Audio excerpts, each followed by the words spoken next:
शब्द 91। तंधर सुखिया काहुन देखा, जो देखा सो दुखिया। उदय अस्त की बात कहते हैं, सबका किया विवेका। बाटे बाटे सब कोई दुखिया, क्या गिरही बैरागी। शुकाचार्य दुख ही के कारण, गर्भई माया त्यागी। योगी जंगम ते अति दुखिया, तापस के दुख दूना। आशा तृष्णा सब घट व्यापी, कोई महल नहीं सोना। साच कहो तो सब जग खीजे, झूठ कहा ना चाहिए। कहीं कबीर तेई भो दुखिया, जिन यह राह चलाई। तंधर सुखिया काहू न देखा। सदगुरु कबीर कहते हैं, शरीर धर करके कोई सुखी हो ऐसा मैंने देखा नहीं। जो देखा सो दुखिया, जो देखा वो सुख दुखी। ये अमर वाक्य। तंधर सुखिया काहू न देखा। शरीरधारी कोई सुखी नहीं। जाकर के परीक्षण करो लोगों से, और अगर वो ईमानदारी से बताएंगे तो यही बताएंगे कि वो दुखी है। निर्धन दुखी है, धनवान दुखी है। निरक्षर दुखी है, विद्वान दुखी है। अप्रतिष्ठित दुखी है, प्रतिष्ठित दुखी है। पुत्रहीन दुखी है, पुत्रवान दुखी है। अपूज्य दुखी है और पूज्यमान दुखी है। सारा संसार दुख में डूबा है। साहब कहते हैं कि कोई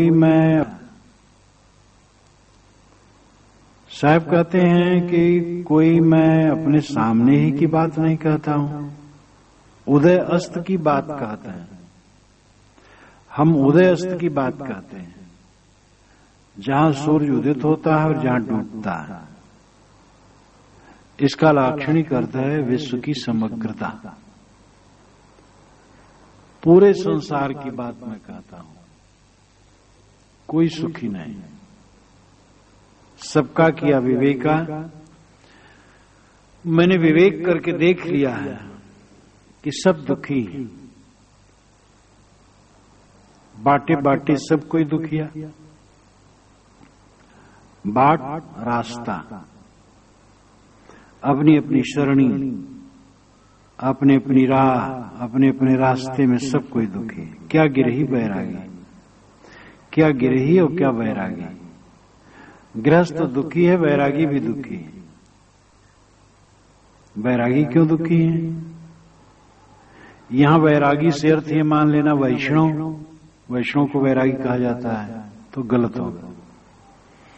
वैरागी का मतलब गृह त्यागी। गृह त्यागी भी दुखी है, क्योंकि केवल गृह त्याग देने से दुख नहीं दूर होता। जाति पाति को गृहन में, भेषण में भय भेष। जगत सकल दुख रूप है, निर्णय करके देख। गृहस्थों में जात पात का दुख है और साधुओं में वेश का दुख है। कबीर वहां न जाइए जहां सिद्ध का गांव। स्वामी कहे न बैठना, फिर पूछे नाव। सिद्धों के गांव में न जाओ जहां सिद्ध लोग रहते हो या बड़े आचार्य जगत गुरु लोग रहते हो। स्वामी जी बैठने तो नहीं कहेंगे, फिर नाम पूछेंगे, गोत्र पूछेंगे, शाखा पूछेंगे, सरणी पूछेंगे, यही सब पूछते रहेंगे। मैं मूल का हूं, तुम शाखा के हो। एक संप्रदाय की बात नहीं, हर संप्रदाय का रोग है। हम मूल में हैं, केंद्र में हैं। जो आचार्य हुए हैं उनके केंद्र में हम हैं और तुम शाखा में हो, इसलिए तुम छोटे हो, हम बड़े हैं। दुनिया के जितने संप्रदाय हैं, बड़े बड़े संप्रदायों को तो ये महारोग है ही है। उनके शाखाभेद संप्रदायों को भी रोग है कि मोक्ष हमारे मत में ही है, स्वर्ग हमारे ही मत में है। जिनको हम बहुत उदार मानते हैं वहां भी ये भंगार भरी हुई है। जितने ईश्वरवादी हैं वे कहते हैं कि हमारे यहां की जो किताब है वो ईश्वर की भेजी हुई है। और एक ही ईश्वरवादी नहीं, हर ईश्वरवादी अपनी अपनी किताब को कुदरती कहते हैं, आकाश से आई हुई, और उसको जो मानेगा उसी कल्याण होगा, बाकी का कल्याण नहीं होगा। लेकिन किताबों के अंदर भी ये रोग है। एक ही किताब को मानने वाले एक संप्रदाय के लोग हैं, लेकिन संप्रदाय में शाखा भेद हो जाता है। कोई संप्रदाय दुनिया का नहीं है जिसमें शाखा भेद न हुआ हो, चाहे वो वैदिक हो चाहे अवैदिक हो। हिंदू, बौद्ध, जैन, इस्लाम, ईसाई, कबीरपंथ, वैष्णव, वेदांत, कोई नाम ले लो, शाखा भेद बहुत हुए हैं। और वे सब के सब अपने ही को कल्याण का अधिकारी मानते, दूसरे को नहीं।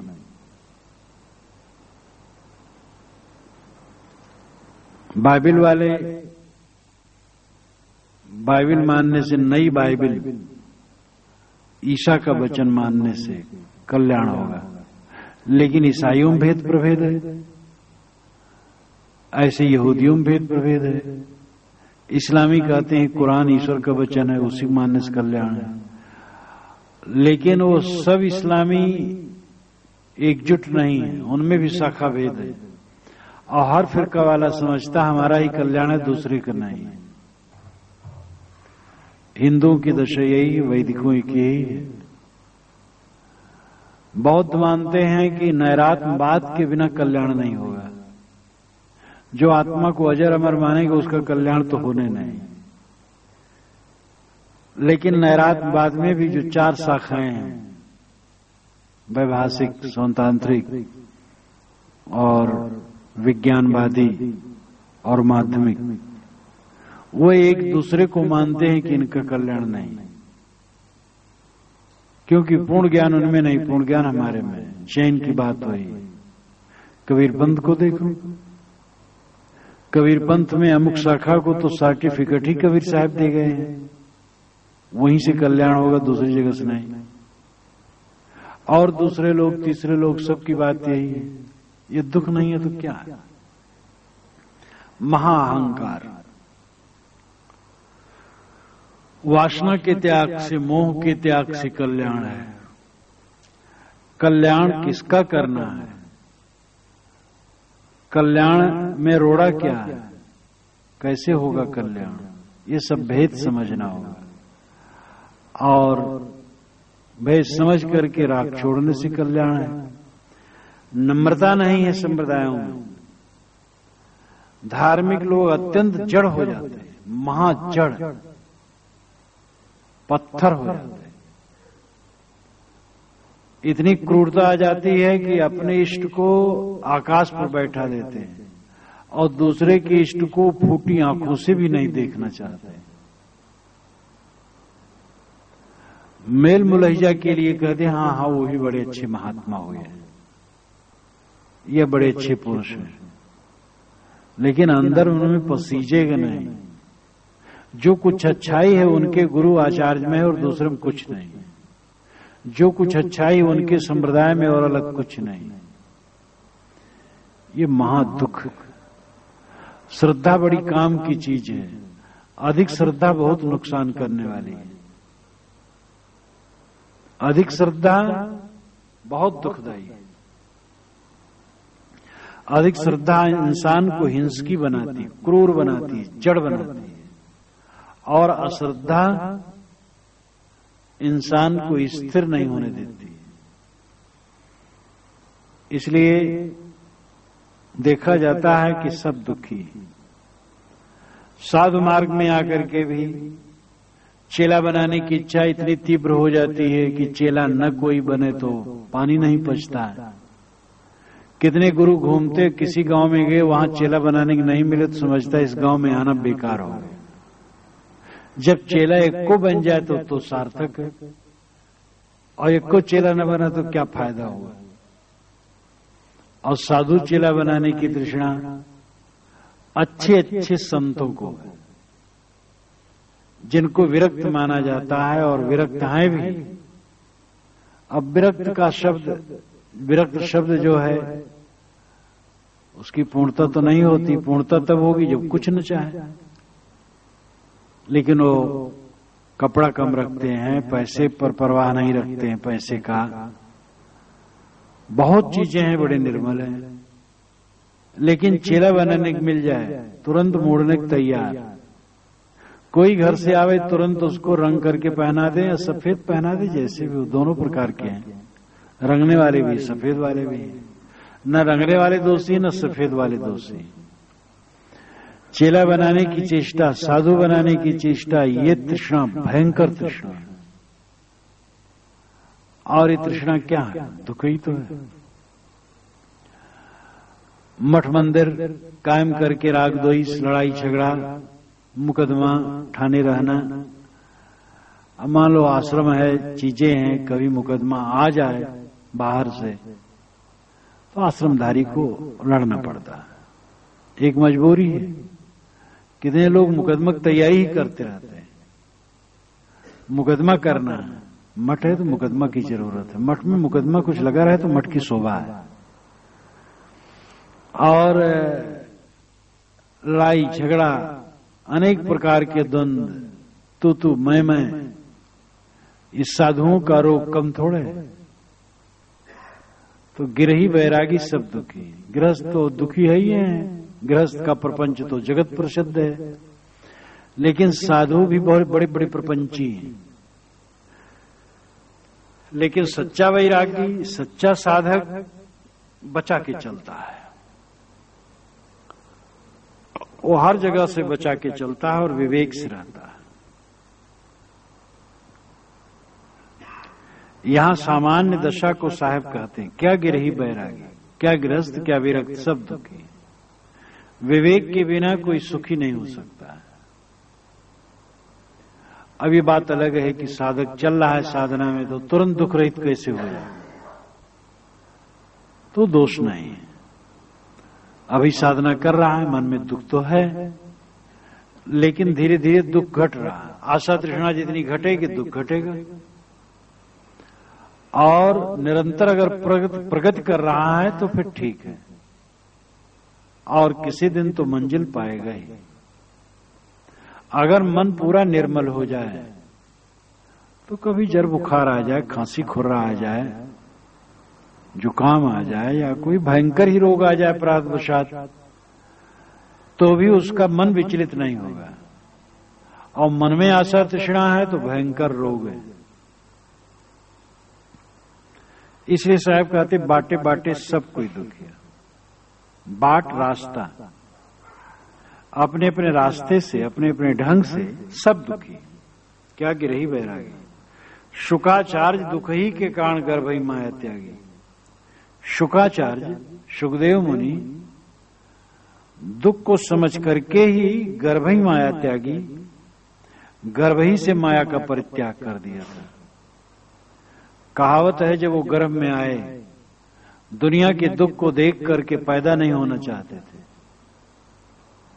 तो 12 या 16 बरस तक पेटे में रह गए माता के। मैं पैदा नहीं होऊंगा, बड़ा दुख है दुनिया में। लेकिन गर्भ में कौन सुख है। इसलिए ये अतिशयोक्ति है। गर्भ ही माया त्यागी, यानी गर्भ ही से उनके उत्तम संस्कार थे, जन्मजात वैरागी थे। ये अभिप्राय। अनेक जन्मों के दिव्य संस्कारी थे, और वह पैदा हुए तो शुरू से ही उनमें विरक्ति भावना थी। और कुछ बड़े हुए और भाग निकले। श्रीमद् भागवत में ही है कि उनका यज्ञोपवीत नहीं हुआ था। यम प्रवर्जन अनुमेत मपेत कृत्यम द्वैयापनो विरह कातर आजुहाव पुत्रैत तन मैतया तरवो अभिनिदेशतुम सर्वभूत हृदयम मुनिमान तो अस्मि यम प्रवज्जन्तम अनुपेतम उपेत कृत्यम। अनुपेत का मतलब होता है बिना यज्ञोपवीत के, बिना यज्ञोपवीत हुए ही निकल पड़े थे। कुमार थे, 12 वर्ष की उम्र में यज्ञोपवीत होना चाहिए। 8 वर्ष की उम्र में भी लोग कर देते हैं, लेकिन 12 वर्ष में होना चाहिए। और यज्ञोपवीत उनका नहीं हुआ था और वो निकल पड़े थे, तो इसका मतलब कुमार अवस्था में निकल पड़े थे। और विरक्त जितने होते हैं प्रायः कुमार और जुआ में ही होते हैं अधिकतम। कुमार अवस्था 18 वर्ष के पूर्व, जुआ अवस्था 18 वर्ष से 18 से 30 के अंदर। यही खास समय है वैराग करने का, और इसमें जो वैराग करेगा उसका वैराग बड़ा मजबूत हो जाएगा। अब कोई घर छोड़ के आया वैसे सड़ रहा है तो उसका क्या होगा, लेकिन अगर वो तनमन से लगेगा तो निश्चित है चित्त साफ है, चादर उजली है, रंगा नहीं किसी कूड़े कचड़े से, तो फिर वो जल्दी जल्दी और ठीक तो होगा ही। शुकाचार्य दुखई के कारण गर्भई माया त्यागी। सुखदेव मुनि गर्भई माया त्यागी ने जन्मजात माया त्यागी थे। संस्कार उनका ऐसा था और कुमार अवस्था ही में घर छोड़ के विरक्त हो चले। और वेदव्यास मुनि पुकारे, हे पुत्र कहां जा रहे हैं? उन्होंने लौट के देखा नहीं और जवाब भी नहीं दिया। तो भागवत काल लिखता, मानो वन के वृक्षों ने ही उनको जवाब दिया। योगी जंगम ते दुखिया तापस के दुख दूना। योगी हठ योगी इत्यादि, जंगम शिवाचारी लिंगायत संप्रदाय के लोग दुखी हैं, और तापस के तो दुख दूना है। वे कहीं खड़ेश्वरी हैं, कहीं पंचग्न ताप रहे हैं, कहीं जलसैने ले रहे हैं, कहीं ऊर्ध्वबाहु हैं, कहीं कांटे पर लेट रहे हैं। और ये सब प्रपंच आज से 2000-3000 वर्ष पूर्व भी था। ये साहित्य पढ़ के पता लगता है। कोई पेड़ में लटक करके उल्टा झूल रहा है हवा में, उससे समझते मोक्ष हो जाएगा। कोई उकड़ू बैठे तब कर रहे हैं, कोई खड़ा होके कर रहे हैं, कोई हाथ उठा के कर रहे हैं, खुले आकाश में वर्षा में तब कर रहे हैं, कोई आत्महत्या करके पर्वत से गिर करके समझ रहे हैं कि मोक्ष हो जाएगा या भगवान मिल जाएगा। ये सारी प्रक्रियाएं पहले से थी। साहब कहते तपस्वियों के दुख तो दूना है, आशा तृष्णा सब घट व्यापी, कोई माल नहीं सोना। असली बात कुंजी साहब देते हैं, सिर्फ सब घट में आशा और तृष्णा व्याप्त है, कोई माल सोना नहीं। माल नाम हृदय घर, कोई हृदय घर सोना नहीं, सबके अंदर में आशा और तृष्णा। आशा अनुकूल प्राणी पदार्थों को पाने की इच्छा, अनुकूल प्राणी पदार्थ मिल जाए ये आशा है, और तृष्णा है जब मिल गए तो और मिल जाए। और ये जीव को जर्जरीभूत करते हैं। आशा और तृष्णा ये जीव के लिए महादुखद है। आशा तृष्णा ना मिटी, मिटा न मन अनुराग, कलह कल्पना न गई तब लग नहीं बैराग। पूर्ण साहब ने वैराग की कसौटी एक साखी में की है।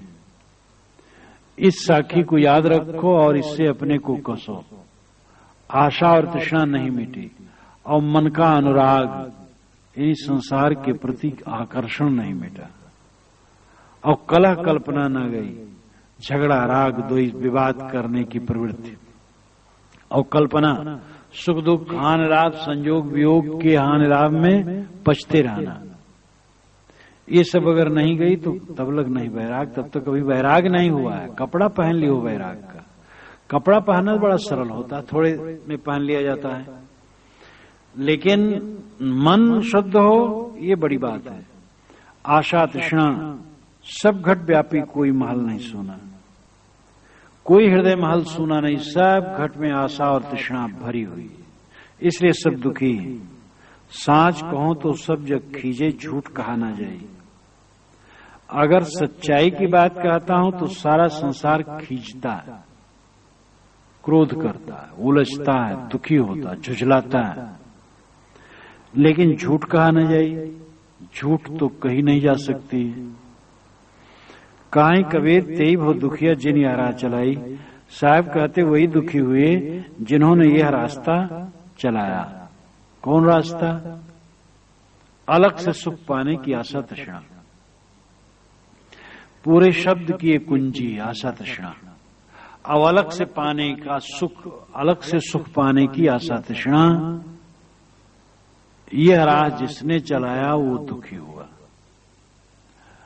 विषयों से सुख पाने की इच्छा है बाहर से, विषयों का त्याग किया तो स्त्री पुत्र आदि और प्राणी पदार्थों से, और इसका मोह त्याग किया तो अलग से ईश्वर पाने की इच्छा। ईश्वर मिलेगा तो सुख मिलेगा, भगवान मिलेगा तो सुख मिलेगा, स्वर्ग मिले तो सुख मिलेगा, मोक्ष कहीं है बाहर मिलेगा तो सुख मिलेगा। न बाहर मोक्ष है, न बाहर स्वर्ग है, न बाहर ईश्वर है, लेकिन उसको पाने की आशा तृष्णा मन में हो जाती है। इसलिए साधु जो निर्मल चित्त के हैं, दुनियादारी से एकदम निवृत्त हैं, वो ईश्वर और भगवान मोक्ष बाहर से पाने की आशा तृष्णा में परेशान रहते हैं, और उनके मन में बेचैनी रहती कि भगवान अभी तक नहीं मिला, भगवान बाहर है ही नहीं जो मिले, कोई ईश्वर कोई परमात्मा बाहर नहीं जो मिले, कोई मोक्ष का स्थान बाहर नहीं है जो मिले। इसलिए साहब कहते हैं जिन्होंने रास्ता चलाया आशा तृष्णा का, वही दुखी हुए, और जो जो इस आशा तृष्णा में पड़े वही दुखी हुए। मोक्ष है निष्काम अवस्था, सारी कामना छोड़ देना मोक्ष है, और कामनाओं के छूट जाने पर जो पाना है वो स्वयं ही निस्वरूप ही है, जो अस्थाई है, नित्य, अजर, अमर है, सारे संस्कारों का धारक ये जीव है।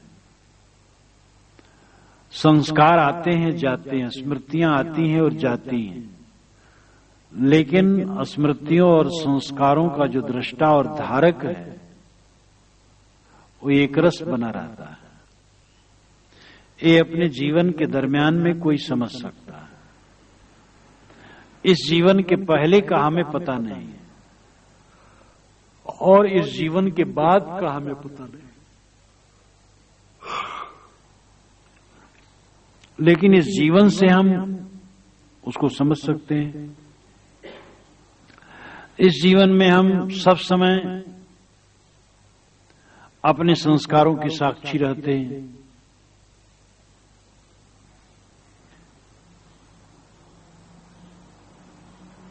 इसलिए सारे संस्कारों, सारी यादगिरियों, सारे संकल्पों, सारी वासनाओं का धारक एक अस्थाई चैतन्य है, आत्मा है, जो मैं हूं।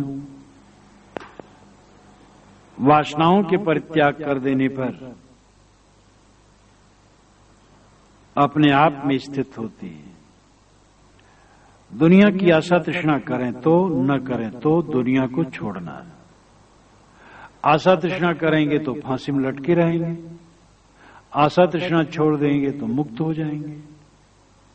तो समझदारी तो यही है कि जिससे काम हो वो काम करें, कल्याण हो वो काम करें, और जिससे लाभ भी न हो, पर हैरान भी हो, लाभ भी न हो, तो क्या फायदा।